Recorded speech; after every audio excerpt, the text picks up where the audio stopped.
নমস্কার,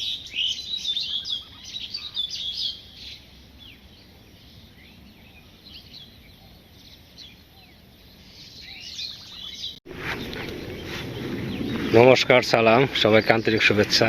আশা করি আপনারা সবাই ভালো আছেন। আপনাদের আশীর্বাদে দোয়ায় আমরা আছি একরকম আর কি। তো বাবার শরীরটা তেমন ভালো না। ভালো না থাকার কারণও আছে, সেটা হচ্ছে আজকে শুক্রবারে সাধারণত আমি প্রাইভেট পড়াই না, কিন্তু তারপরও আজকে সকালে যাওয়া লাগছে, এক জায়গায় যাওয়া লাগছে। তো এসে দেখি যে বাবা কোদাল দিয়ে কাজ করতেছে। পরে কোদালটা সরিয়ে নিছি। তো আমি জানি যে একটু কাজ করছে মানে হয়েছে, কাজ যে বেশি সময় ধরে করছে তা না, হয়তো 5-7 মিনিট কাজ করছে।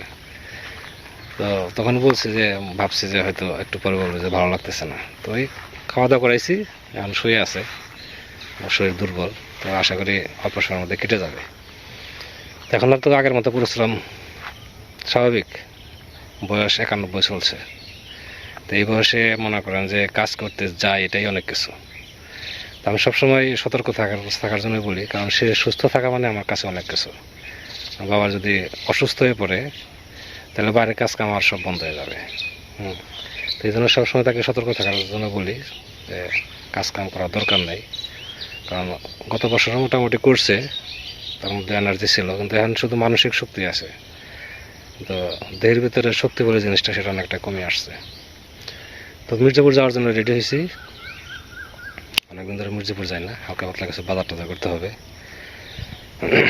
তো বেশি সময় নেবো না, অল্প সময়ের মধ্যে চলে আসবো। বাচ্চা ভাই যাবে কিনা জানি না, যাওয়ার সময় দেখা করে যাবো। যদি বাচ্চা ভাই কিছু লাগে বা সে যদি যায় তাহলে এনে দেবো আর কি।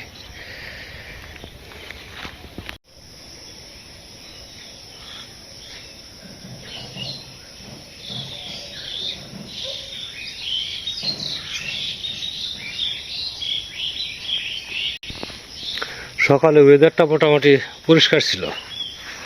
এখন বাজে কটা, 9টা বাজে এখন, বা 9টা এরকমই, 9টা 9:30 বাজে। যখন আবার চারিদিকে আকাশ মেঘলা হয়ে আসতেছে, খুব সম্ভবত বৃষ্টি হতে পারে। তো চেষ্টা করব বৃষ্টি শুরু হওয়ার আগে আসার জন্য, কারণ বৃষ্টি নামলে তো বহুত ঝামেলা। বাচ্চু ভাই, মির্জাপুর যাবেন নাকি? কিছু লাগবে?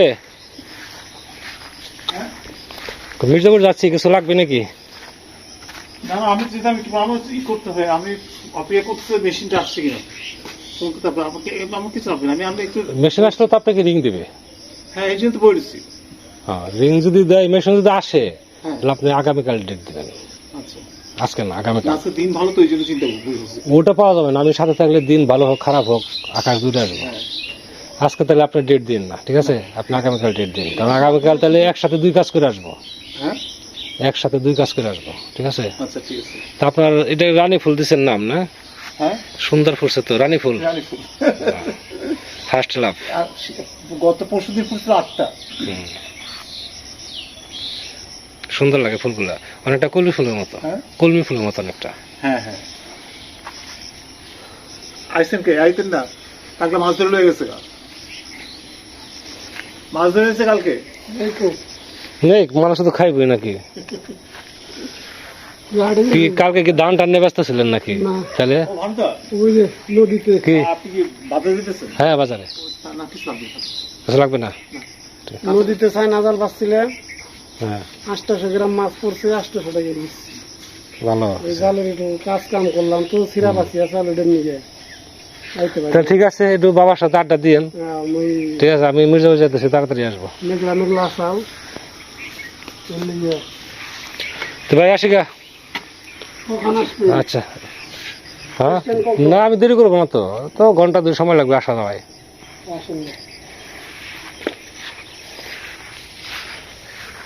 এদিকে জঙ্গলে ভর্তি হয়ে গেছে, এখানে চারা আছে অনেক, লেবুর চারা আছে বেশি, এগুলো বের করে দিতে হবে। কারণ মেশিন দিয়ে এগুলো কাটলে গাছটা সব কাটা পড়বে, কারণ কোথায় গাছ আছে আমি জানি, আর কেউ জানে না এগুলো। কলা গাছগুলো বেশ সুন্দর হয়েছে, এগুলো আর একটা বার পরিষ্কার করে দেওয়া দরকার। কলা গাছ অনেকটা বড় হয়ে গেছে।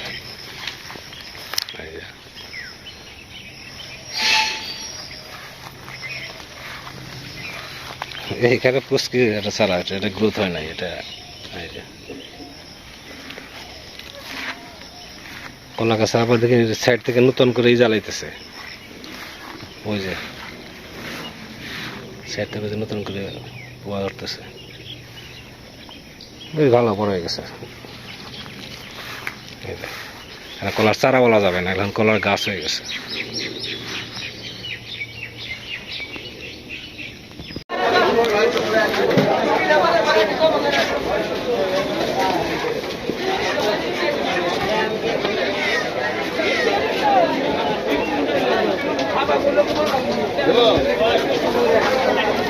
দাদা এই দিয়ে শোয়াশো হলুদের গুঁড়া মরিচের গুঁড়া দিয়ে সাদের গুঁড়া, সচের গুঁড়া না, হলুদের গুঁড়া মরিচের গুঁড়া আর জিরা দিয়ে 100 গ্রাম।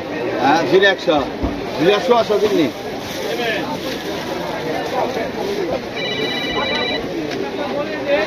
হলুদ মরিচের গুঁড়া কত করে? হ্যাঁ কত করে? মরিচের গুঁড়া 120 টাকা পোয়া। হলুদ হলুদ হলো 90 টাকা পোয়া, 50 টাকা হলুদ দে। পেঁয়াজ হলো 40।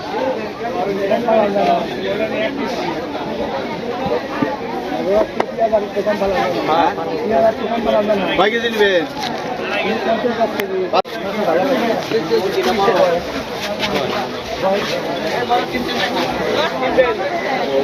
পটল কত করে?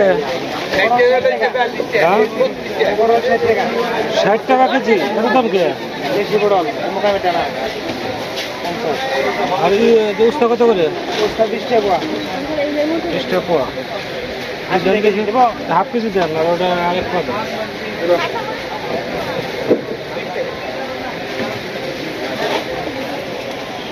পটল কত করে এটা? 60 টাকা কেজি। কাঁচা মরিচ কত? 30 টাকা পোয়া। কম না? এক পোয়া দাম দেখি।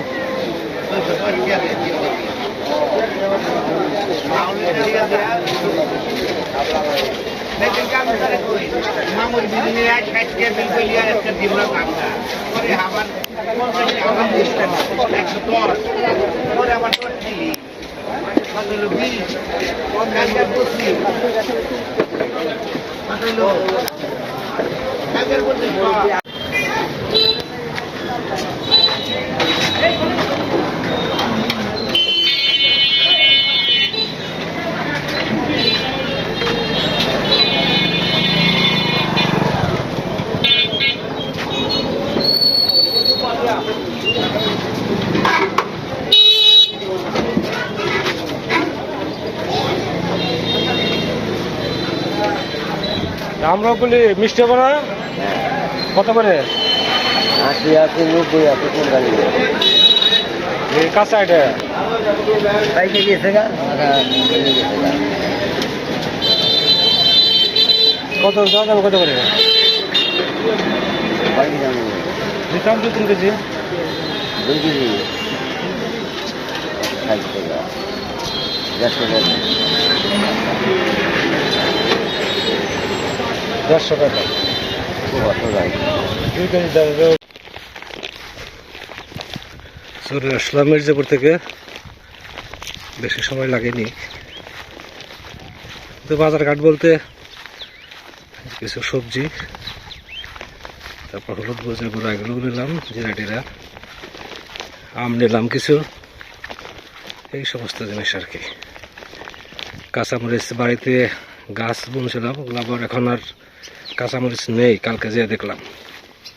সপ্তাহখানিক গেলে হবে। কাঁচামরিচ ছোট আছে।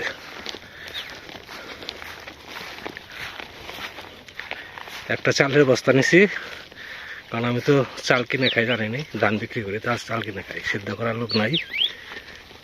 ধান সিদ্ধ করতে হবে, শুকাইতে হবে, ভাঙ্গাইতে হবে, বিশাল ঝামেলা। এজন্য চাল নিয়ে আসি। আম আনছি, আম খেয়ে দেখেন কিরকম, বাবা খাও।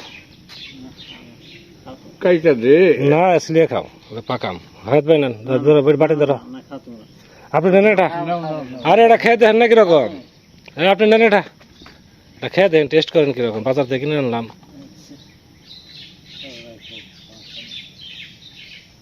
না বলতেছে আমি খান যেমনি খান। ভালো হওয়ার কথা তো কাদের জামগুলো আনছে হাই জামগুলো সাহায্য অনলাইনে পাঠাইছে হ্যাঁ হইলো আমার কাদের দেখ ভালো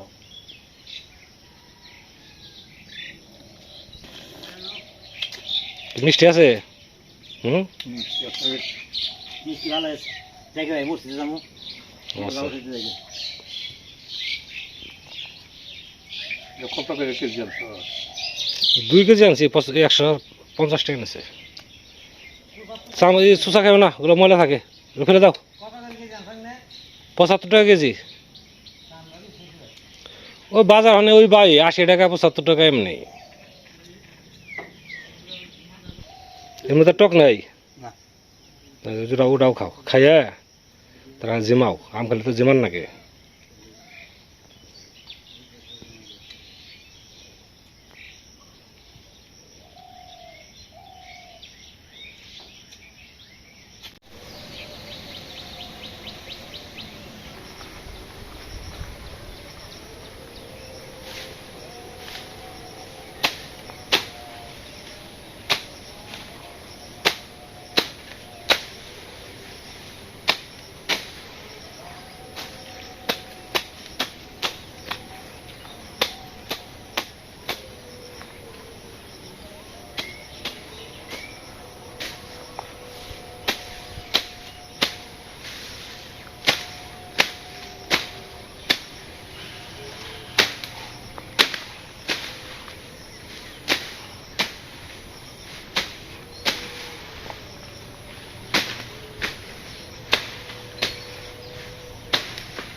লেগে যায়।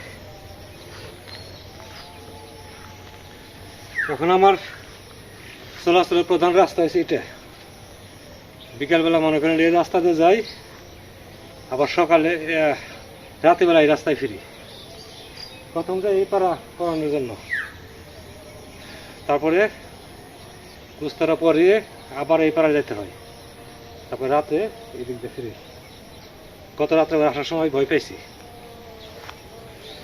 গরমের দিন তো স্বাভাবিক সাপটা বেরোবে, এই জন্য ভাবছি যে আজকে যেভাবেই হোক এই রাস্তা পুরোটা ক্লিয়ার করে দেবো। তো প্রায় হয়েছি, অল্প একটু জায়গা বাকি আছে, এখান থেকে এটুকু বাকি আছে, তার 10 মিনিট সময় লাগবে। আর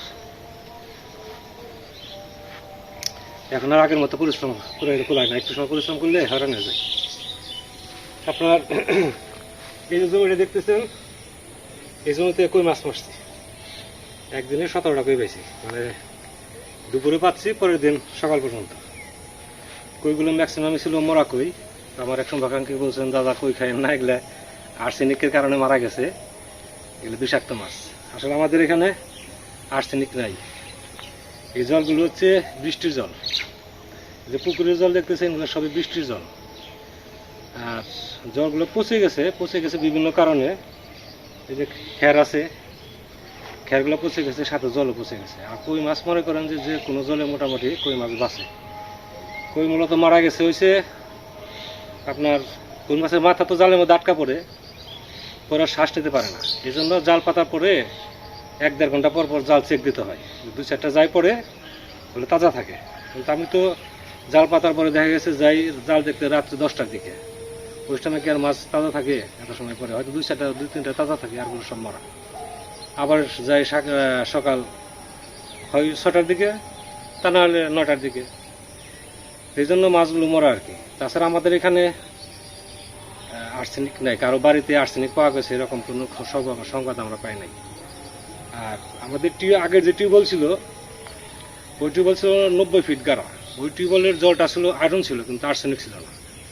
পরে আমরা আবার টিউবওয়েল গাড়ছি হচ্ছে আপনার 180 ফিট ডিপ করে, নিচে পাইপ দেওয়া আছে 180 ফিট। তো এই জলটা আমরা পরে পরীক্ষাগারে টেস্ট করছি, টেস্ট করে আপনার ল্যাবে টেস্ট করার পর রেজাল্ট আসছে এখানে এটা আর্সেনিক মুক্ত, আয়রন মুক্ত, মানে ন্যাচারাল যে জলটা আছে বিশুদ্ধ জল, ঠিক একই কোয়ালিটির। এই জল যদি আমরা বোতলে 1 মাসও রেখে দেই, নিচে কোনো রকম তলানিতে কোনো রকম মনে করেন যে ময়লা আবর্জনা পড়ে না। কাজে সেদিক থেকে আমরা শিওর আছি আমাদের এখানকার জলে কোনো আর্সেনিক নেই। তারপরে মাছ মারা যায় সেটা আমাদের নিজেদের দোষে মারা গেছে। তার একটু সময় রয়েছে, তাহলে কাজ শেষ হবে, দুপুর হয়ে আসছে আর কি। এখন মোটামুটি চলার মতো হয়েছে, দুই পাশে পরিষ্কার হয়েছে, একদম বাড়ি পর্যন্ত করে দিয়েছি। এখন অনেকটা মানে আরামে চলাফেরা করা যাবে।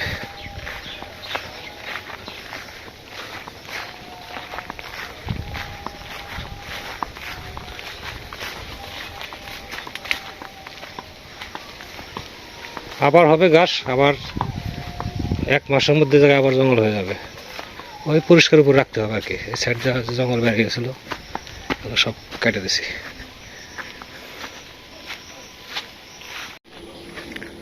আজকে বাবার শরীরটা খুব একটা ভালো না, দুপুরে খাওয়া দাওয়া করে দিছি, তারপরে শুয়ে রয়েছে। বাচ্চা হয়ে গেছিল আবার মির্জাপুর। আমি বললাম কিছু লাগবে নাকি, বললো লাগবে না। পরে আবার দেখি মির্জাপুর গেছে, ওষুধ নাই, ওষুধ আনার জন্য।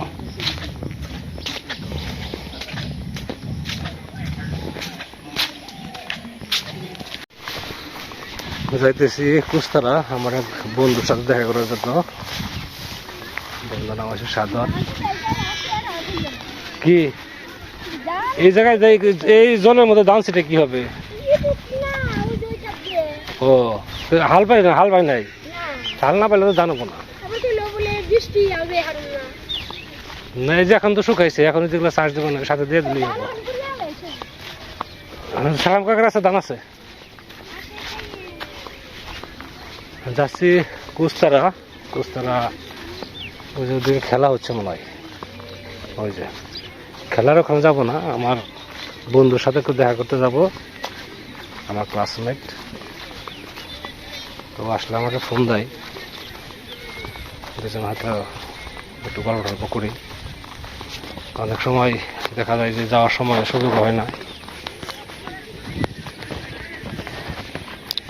এটা উপদেশ জমি, বাড়ির সামনে মাটি তুলতেছে, এই জমির মাটি তো কাটা শেষ, মাটি তো আরো লাগবে অনেক।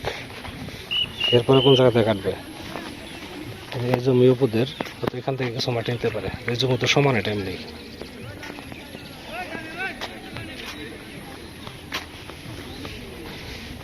মানে ফুটবল খেলা মনে হয় নাকি? হ্যাঁ ফুটবল খেলা। এই যে সারদের সাথে দেখা হয়েছে,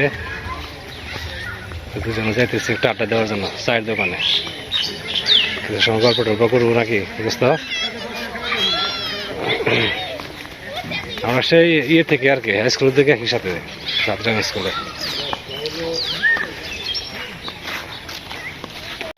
আমি দেখলাম আপনি ব্যস্ত আছেন, আমি চা বসিয়ে দিই। ব্যস্ত আমি চায়ের আসর হয়ে যাক। মানে শুয়েছি, খারাপ লাগতেছিল খুব। আর আমি বললাম হাঁটুর ব্যথা, শরীরে ব্যথা, আমার জান খারাপ হয়ে যাচ্ছে। তারপর আমি একটু বলছিলাম যে ভক্ত মানে আমি ভক্ত আসতে বলছি, না না এসে গেছে, এই মির্জাপুর গেছে। ঠিক আছে আমি আসবো, বলে আচ্ছা ঠিক আছে। আজকে নুপুর আসার কথা, নুপুর জামাই আর রঙ্গুদা, 3 দিনে আসার কথা। রঙ্গুদা তো যাবে নুপুরের শ্বশুর বাড়িতে। আমি যখন ওই যে কুস্তারা যাই, আমার ওই ক্লাসমেট, ও ঢাকা থাকে, ঢাকা আগে বিদেশ করছে আর কি। আচ্ছা আচ্ছা, অনেক বছর বিদেশ করছে, বিয়ে করছে ওই যে ওদের বাড়ি কুস্তারা, বিয়ে করছে ওই যে ডাক্তার বাড়ি না, হ্যাঁ হ্যাঁ হ্যাঁ, মেয়ে বিয়ে করছে। আচ্ছা আচ্ছা, নাম সাদত। ও ফোন করছে, বুঝতে বিকেলে এসো চাটা খাবো। আমি ঠিক আছে, আমার শুক্রবারই টাইম হয়, তাছাড়া তো বিকেলে টাইম নেই। আমি ঠিক আছে বিকেলে ফ্রি আছি, আসবো। তারপরে গেলাম, রাস্তা দেখা হইলো আর কি, যে দাঁড়িয়ে রয়েছে। এখানে ওই রাজনৈতিক আলোচনা, বুঝলেন না, এই পারিবারিক আলোচনা, এগুলো কত সময় গরম যায়। পরে একটু চাটা খেয়ে চলে আসলাম। তারপর আপনি বললেন যে আচ্ছা ঠিক আছে, আপনি আবার বললেন যে আমি ভক্তের জিজ্ঞেস করবো হাসপাতাল থেকে গেছি, যার জন্য আমি আর এই করলাম। আমার তো এত টায়ার্ড লাগতেছে, এত খারাপ লাগতেছে আমার, যে আর আজকে মেশিন আসার কথা, আমি আসা বসে রয়েছি। সে আমার কোম্পানিও ফোন দিচ্ছে, পাঠাবো বলছে আসেনি, কোম্পানি বলছে আজকে বিকালবেলা আমরা পাঠাবো, আমরা কালকে পাবো আর কি। আজকে বিকেল পাঠাইলে কালকে পাবেন না। কালকে পাবো। কোথা থেকে আসবে মেশিনটা? ঢাকা থেকে। ঢাকা থেকে। হুম। তাহলে আজকে Already- তাহলে নাইটে এসে নামবে। হ্যাঁ, আমাকে অলরেডি জানাচ্ছে যে এটা বুক হয়ে গেছে, আপনি টেনশন করবেন। এই মাল পাঠায়নি কি রাস্তার পানির জন্য, বলে যে মানে ট্রাকের ভিতরে এইদিকে তো ছোট ছোট ট্রাকগুলি আসে ডেলিভারি, বলে ভিতরে পানি ঢুকে যায়, তখন জিনিস নষ্ট হয়ে যায় আর কি। ঠিক আছে। যাই হোক, আজকে শুক্রবার, শুক্রবারে সাধারণত ভাইয়ের ওখানে চায়ের আড্ডা দেই। আজকে উল্টো আজকে হয়েছে। আজকে আমি দিলাম আর কি।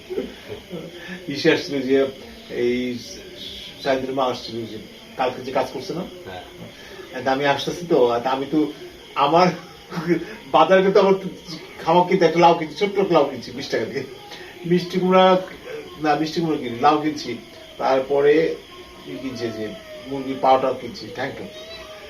তারপর আর চিনি কিনছি, চিনি কিনছি, সুজি কিনছি, তারপর টুকটাক কিনে মোটামুটি 2 ব্যাগ আমার ভারী হয়েছে। ও তারপরে 20 টাকা করে কেজি লেবু এসতেছে, তো 1.5 কেজি লেবু আছে 20 টাকা। এইটা একটা বাজে বোঝা হয়েছে। পরে যে এসে কালকে ওনার মানে সাইদুর মা আমাকে বলতেছে, কাকা দেন, আমি ভাবি আপনি পারবেন না নিতে, আপনি তো নিজে লড়তে পারেন না, কয় না পারবেন। তা উনি নিয়ে আসছে, খুব খারাপ লাগছে। তো 30 টাকা দিছি, মাছ রান্না করছি, মাছ দিছি 2 পিস, কলা দিছি 2। তারপরে আর বললাম যে আর কি দিবেন, কয় যে না না আর কিছু লাগবে না। তারপর আমি বললাম যে দেখেন আমি মুরগির ঠ্যাং ঠুং আনছি, তো মুরগি কত দিন পরিচয় দিয়েছিলাম যে মুরগি কলিজা আমি খাই না, ডাক্তার না করছে খেতে। এখন আপনি কি নিবেন, যদি নেন নেন, না হলে তো আমি এটা বলছি সত্যি কথা, তাহলে আমি বিড়ালে সিদ্ধ করে খাওয়া দিই। কয় না দেন, তো দিছি, খুব খুশি হয়ে গেছে। একটা জিনিস আফসোস করবো, কয় ভাই আমার যে এত বড় ছেলে বলে যে ট্রেন করে যে সকালবেলাই বানাইছে, 4টে বানাইছে, আমার কাছে এত মজা লাগছে। আমি বলছি আপনাদের জন্য 4টা রাখছিলাম, আমি ওখান থেকে 8টা খাই গেছি। ভালো করছে না, সকাল রুটি খুবই ভালো লাগলো। এটা কি বলে এটাকে? এটা আমরা বলি চাপটি, আপনারা কি বলে জানি না। না, এটা খুব ভালো লাগলো। আচ্ছা আমাদের চাকরিটা ওই সাদা সাদা ছোট ছোট। আচ্ছা আচ্ছা। দেখলাম মশলাপাতি ছিল না। আমি দেখি কালকে নাহলে পরশু চিতা পিঠা বানাবো, এই চাটা খুব ভালো। তো সকালবেলা ভাই ওই যে চাপড়ি খাওয়াইছে, খুব সুন্দর। বাবা খেয়েছে একটা, আমি খেয়েছি 2টে। আবার রাত্রিবেলা এই সর্ষের তরকারি মাছ দিয়ে আর কি, আর কচু শাক, কচুর শাক নিয়ে আসছে। আমি তো কিছু দেওয়া পারি না। চা খাওয়াই। আজকে আপনি আসছি ভাই, দুটো আমাদের মিষ্টি কিনে আমি খেয়ে দেখি নাই। এখন কত করে নিচ্ছে কেজি? 75 টাকা কেজি। 75 টাকা কেজি। আচ্ছা আচ্ছা, আমি আজ বেচতাম, আমি বোঝার জন্য আনতে পারলাম 3 কেজি 100 টাকা বেচতেছি। ও আম ভালো না না জানি আর কি, কিন্তু আমি বলি দেখলাম মহিলারা ধোঁয়ায় কিনতেছে, একবার চিন্তা করছে নেই, পরে চিন্তা করলাম বাবার বাবা আমার পক্ষে সম্ভব না। এটা যদি আমার রাজীব থাকতো তাহলে হয়তো তার 50 টাকা দিলে 500 টাকা। আপনি চাল আনবে জানলে তো আমি চালিয়ে আনতাম আজকে। আচ্ছা, কান্ট্রি বিল এত বিশ্বাস করবেন 2000 টাকা আসছে, 15% বিল বাড়িয়ে দিচ্ছে। এই জন্য। আর হচ্ছে আপনার যে গত মাসে তো মনে করেন যে আপনার মেশিন চালিয়েছে ওরা। হ্যাঁ আচ্ছা, এই মাসে কি ওরা তো মেশিন খুলে ধুয়ে দিচ্ছে? এই মাসে থুয়ে দিছি, এটা তো ওই হ্যাঁ। 20 তারিখ পর্যন্ত না কত তারিখ পর্যন্ত বিল আসে, আচ্ছা, তারা কি মেশিন চালাইছে। আর আগে যদি কিছু ডিল থাকে সমস্ত বিল লাগে। আগের বিল তো 50 টাকা কম দিচ্ছে না, আগে ওদের তো 2 মাসের বিল 850 টাকা হয়েছে, দিচ্ছে 700 টাকা, তখন তো আমার 150 টাকা। আর আসছে এসে যুক্তার ভাই বিল দিয়েছে, আমি বললাম আমাদের আপনাদের দিয়ে দেন, আমি দিয়ে দেবেন, কয় আমি নিয়ে গেলাম দিয়ে তারপর কাকা কথা করবো, আমি গল্প করবো, তারপরে দিয়ে গেছে। তো আমরা গল্প আরো কিছু সময় করবো, গরম লাগতেছে, কারণ ফ্যান দিলে আমার কথা বোঝা হয় না তো। হ্যাঁ শেষ আমাদের কারণ শেষ।